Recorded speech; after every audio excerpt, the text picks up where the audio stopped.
räägime törts mehe juttu ka, kõigepealt palju õnne Eestimaa, Eesti rahvas. Nagu meie Põhja-Korea, olete ka teie Põhjamaa ja praegult ägate siis impersonalistide ja ma ei tea, euro ja Ameerika kapitalistide ikke all.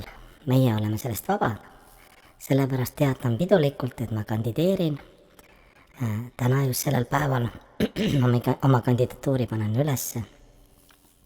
Kandideerin Eesti presidendiks Kim Junni nime all, mis on natuke eestipärane ja palju seadusi, palju muutusi on ees, inimesed on väsinud nendest muutustest. Ma lihtsalt panen põhifundamendi paika, näiteks meil abielu rikkumine, kui on väike, seal ühes külas oli ka 20 aastat, mõlemad said vanglakaristust, kes vasakule panevad, eks ju. Ehk siis ütleme täpsemalt, meil abielu lahutus ei ole, tänu millele siis on vähem kannatusi ja igasugust muid jamasi, eks ju.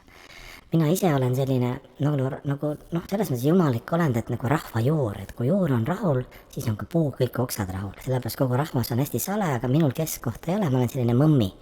Väljast selline armastav mõmmi, aga seest kui vaja, siis laiatan ära. Et on vaja sellist kõva karmi kätte, et ma arvan, et Eesti Põhja-Korea laienduse kui kolooniana oleks väga rahul ja õnnelik ja võib-olla siis täpsemalt hiljem. Et palju õnne Eesti rahvas. Ainuke konkurent ma näen on meil Volli, kes eile oma kandidatuuri üles pani. Ülejäänud on nagu nii tühi õhk.